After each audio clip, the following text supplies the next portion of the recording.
Hi, I'm Shelley Wood, and this is my tiny sewing room where I make doll clothes sewing videos.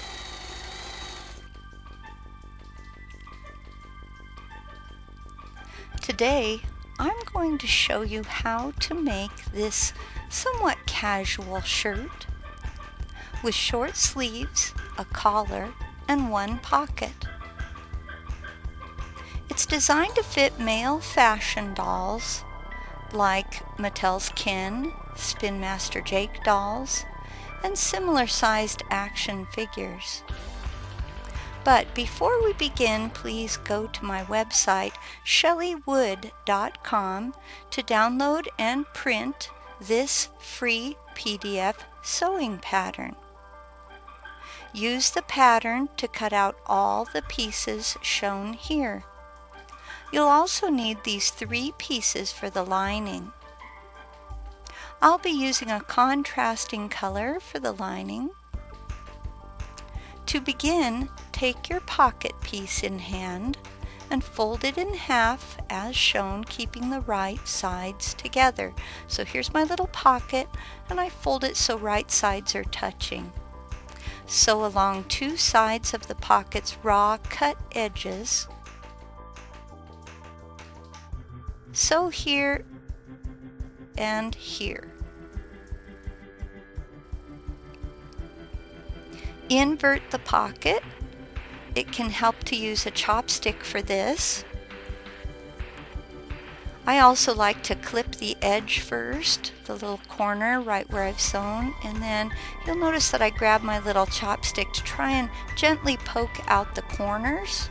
Okay, if you give your chopstick a twist, that helps. Tuck the raw cut edges inside the pocket like you see me doing here. So you're just going to tuck those raw edges inside. Use a whip stitch to sew the pocket shut. Now, if you need help with the whip stitch, I have a tutorial for that. Just look in the description below this video on YouTube for my whip stitch tutorial. Next, you'll be working with the left front piece. Use the pattern to guide you as you pin the pocket in place, so your pattern has a pocket guide. Stitch the pocket to the shirt on 3 sides. Then remove the straight pins.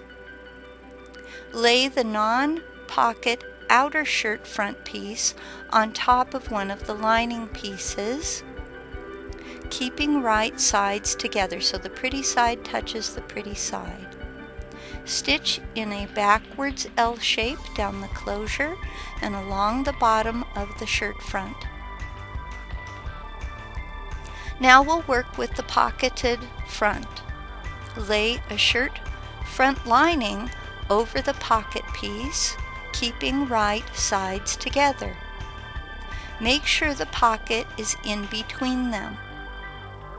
Once again, sew in a backwards L shape, stitching down the closure area and along the bottom, looking at it from the printed side like you see here. You should now have 2 fronts stitched. Clip the corner of each shirt front. So I'm going to clip that corner. Okay. So I'm going to clip the other front and invert the fronts, and again I use my chopstick. Especially once I've got it inverted, you want to use that chopstick with a little twist to try and get that corner poked out very gently. Okay. Press the seams. Set these pieces aside for a moment. Lay one of the shirt backs on top of another shirt back, the lining, but this time you want to make sure that your wrong sides are together. That means that the less colorful sides are touching. Baste them together at the neckline. Now if you need help with basting, again I have a tutorial for that in the description below.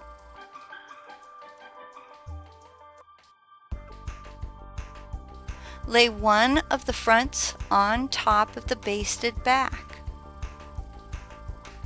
Keep right sides together. Stitch them together at the shoulder. I'm using a back stitch for this, and once again, if you need help with the back stitch, you can find my tutorial in the links below. Now lay the other shirt front on top of the back,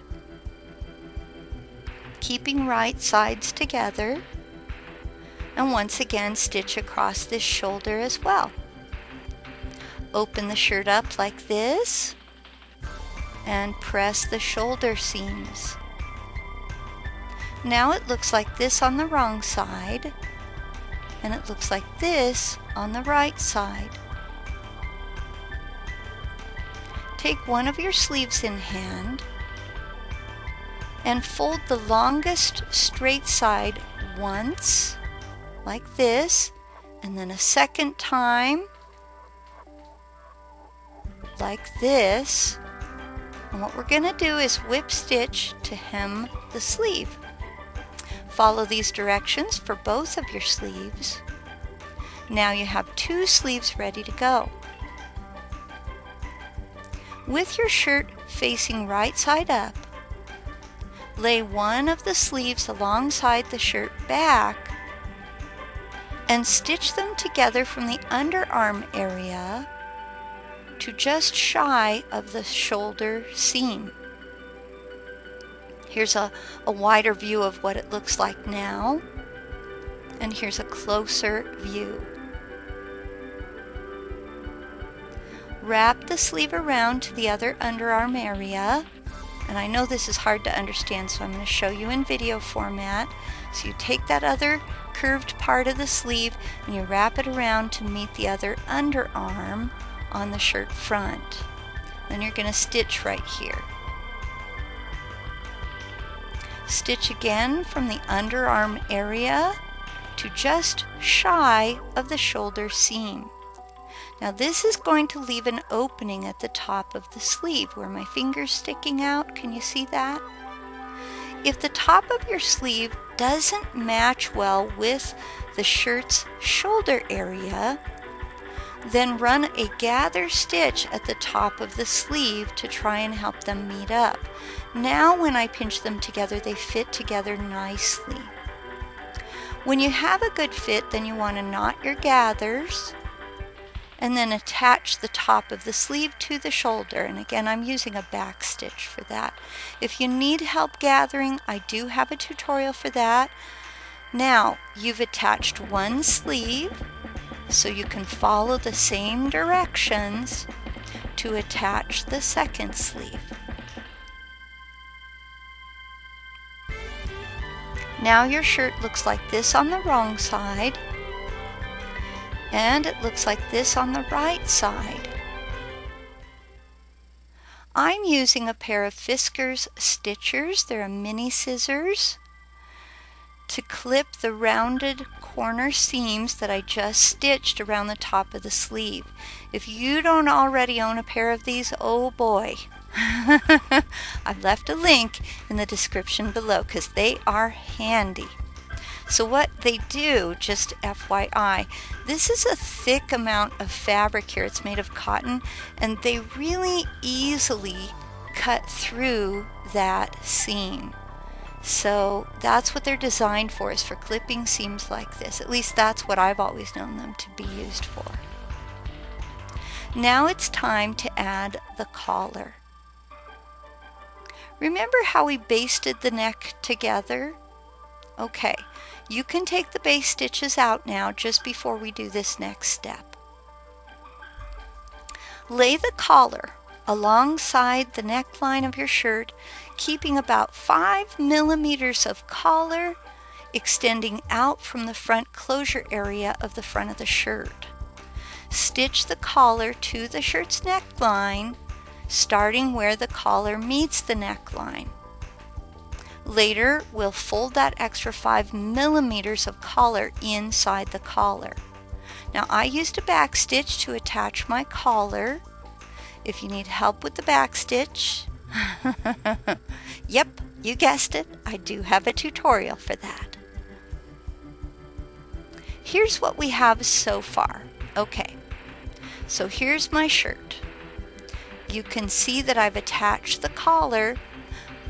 There's my sleeves, and the collar extends just a little bit on each side. Clip the collar to allow more give in the neck. So once again, I'm using my Fiskars stitchers, and I'm clipping along the edges of this seam. I don't want to cut through the seam, just clipping along the edge of it. And that's going to give a little bit more flexibility in the collar. Now remember how we left 5 millimeters overhanging? You're going to fold that in at the side of the collar. Here's what I mean by that. So here's my collar. Okay, there's my clips. And I'm going to fold this edge in and kind of tuck some of that clipped area up inside the collar. Then fold the top of the collar once, and then a second time, which will be a deeper fold so that it's forming a collar.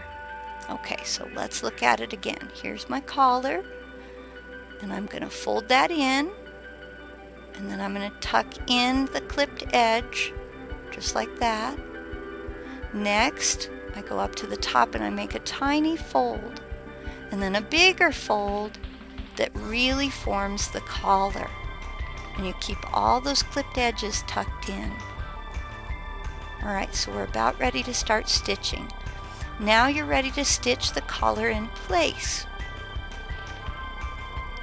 Use a whip stitch to seal one of the ends, hiding all the raw cut fabric inside the collar. Whip stitch all the way around the neckline, attaching the collar to the neck with a whip stitch. About 3 centimeters from the other end, you want to stop sewing for a minute. Fold this end of the collar into the collar also. Okay, so here you see me doing that, and again I want to tuck all the raw edges inside. And then we finish folding and we continue to whip stitch all the way to the end. Seal that opposite end of the collar with another line of whip stitches. Now your collar is probably going to stick up sort of stiffly. If you're not happy with it sticking up, and of course it depends on the fabric, you can always tack it down with 1 or 2 simple stitches that hold it in place, and that's what I did. Just fold it like this and stitch it down, maybe at the shoulder seam, at least 1 stitch down the center, right in the center of the back. At the other shoulder it's optional, but you could put a stitch there, and then at the front. Now here's how mine looks when the collar's all done. First of all, we do have an actual pocket here that works, which is kind of fun. But I want you to notice how my collar wraps around. Because I've put a stitch right in the center of the back, when I bring it together, it forms a slight heart shape. So take a look right there. You can see that little heart. See that little heart shape? Now I prefer making a bias tape collar to this method where you stitch the collar down, but recently someone asked me on my website to demonstrate this method, so I chose to use it with this shirt. Lay the shirt right side up like this and fold 1 sleeve in half, just like you see me doing right here. Okay, so at the shoulder seam, give it a fold and bring the sleeve edges together and bring that side seam together. We're going to put a seam right here. Stitch from the hem of the sleeve to the underarm, and then at the underarm you want to turn at that underarm area, and then after you make your little turn in your stitching, you're going to stitch from the underarm down to just shy of the finished edge of the front of the bodice of the shirt. Now based on my cutting mat, I stopped sewing and tied a knot about 2.5 centimeters from the finished edge of the front. Fold the other sleeve in half.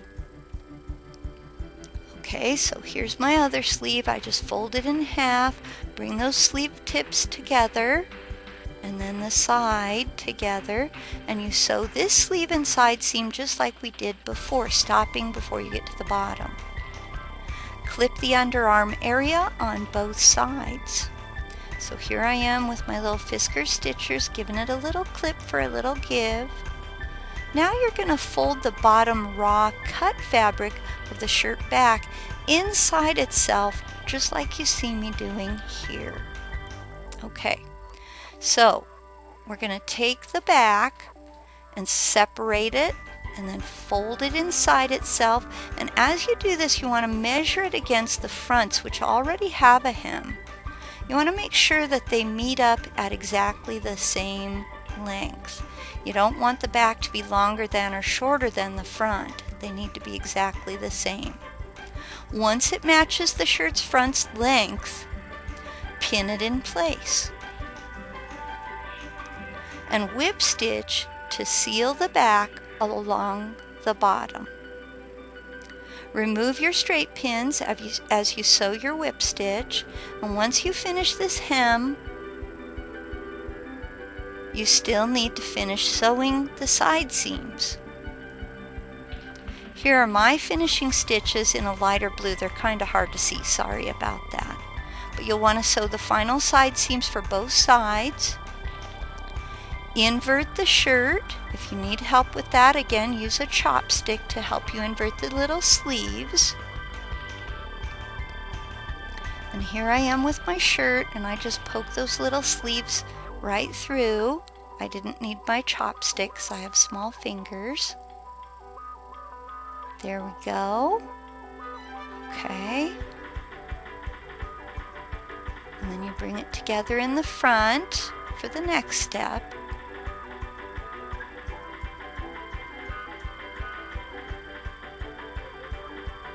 Sew a row of snaps down the front, and now you're ready to try it on a doll. For more free printable PDF sewing patterns for making doll clothes to fit dolls of many shapes and all different sizes, please remember to visit my website, shelleywood.com. Now stay with me for a second, I have a little announcement. February is Black History Month in the United States. And as part of the celebration of Black history, shelleywood.com is doing a study of African fashion and how it has shaped modern American fashions. So navigate over to shelleywood.com to learn a little bit more about this. Also, as part of the celebration of Black history, my sewing tutorials this month all feature Black musicians. This tutorial's music is by someone named Friendlier Bear. You can learn more about Friendlier Bear in the description below this video on YouTube.